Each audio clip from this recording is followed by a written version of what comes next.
In the beginning God, Elohim, created by forming from nothing the heavens and the earth. The earth was formless and void, or a waste and emptiness, and darkness was upon the face of the deep, primeval ocean that covered the unformed earth. The Spirit of God was moving, hovering, brooding over the face of the waters. And God said, "Let there be light," and there was light. God saw that the light was good, pleasing, useful, and He affirmed and sustained it. And God separated the light, distinguishing it from the darkness. And God called the light day, and the darkness He called night. And there was evening and there was morning, one day. And God said, "Let there be an expanse of the sky in the midst of the waters, and let it separate the waters below the expanse from the waters above the expanse."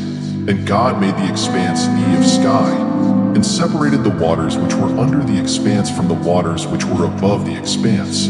And it was so, just as He commanded. God called the expanse of sky heaven. And there was evening and there was morning, the second day. Then God said, "Let the waters below the heavens be gathered into one place of standing, pooling together, and let the dry land appear." And it was so. God called the dry land earth, and the gathering of the waters He called seas. And God saw that this was good, pleasing, useful, and He affirmed and sustained it. So God said, "Let the earth sprout tender vegetation, plants yielding seed, and fruit trees bearing fruit according to limited to, consistent with their kind, whose seed is in them upon the earth." And it was so. The earth sprouted and abundantly produced vegetation, plants yielding seed according to their kind, and trees bearing fruit with seed in them according to their kind. And God saw that it was good, and He affirmed and sustained it. And there was evening and there was morning, a third day. Then God said, "Let there be light bearers, sun, moon, stars, in the expanse of the heavens to separate the day from the night, and let them be useful for signs, tokens, of God's provident care, and for marking seasons, days, and years. And let them be useful as lights in the expanse of the heavens to provide light on the earth." It was so, just as He commanded. God made the two great lights, the greater light, the sun, to rule the day, and the lesser light, the moon, to rule the night.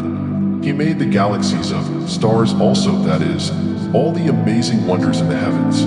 God placed them in the expanse of the heavens to provide light upon the earth, to rule over the day and the night, and to separate the light from the darkness. And God saw that it was good, and He affirmed and sustained it. And there was evening and there was morning, fourth day. Then God said, "Let the waters swarm and abundantly produce living creatures, and let birds soar above the earth in the open expanse of the heavens." God created the great sea monsters and every living creature that moves, with which the waters swarmed according to their kind, and every winged bird according to its kind.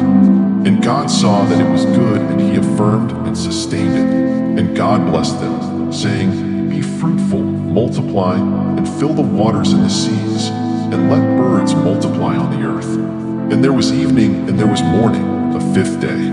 Then God said, "Let the earth bring forth living creatures according to limited to, consistent with their kind, livestock, crawling things, and wild animals of the earth according to their kinds." And it was so, because He had spoken them into creation. So God made the wild animals of the earth according to their kind, and the cattle according to their kind, and everything that creeps and crawls on the earth according to its kind. And God saw that it was good, pleasing, useful, and He affirmed and sustained it. Then God said, "Let us, Father, Son, Holy Spirit, make man in our image, according to our likeness, not physical, but a spiritual personality and moral likeness. And let them have complete authority over the fish of the sea, the birds of the air, the cattle, and over the entire earth, and over everything that creeps and crawls on the earth." So God created man in His own image. In the image and likeness of God He created him. Male and female He created them. And God blessed them, granting them certain authority, and said to them, "Be fruitful, multiply, and fill the earth, and subjugate it, putting it under your power, and rule over, dominate, the fish of the sea, the birds of the air, and every living thing that moves upon the earth." So God said, "Behold, I have given you every plant-yielding seed that is on the surface of the entire earth, and every tree which has fruit-yielding seed. It shall be food for you. And to all the animals on the earth, and to every bird of the air, and to everything that moves on the ground, to everything in which there is the breath of life, I have given every green plant for food. And it was so, because he commanded it. God saw everything that he had made, and behold, it was very good, and he validated it completely. And there was evening, and there was morning, a sixth day.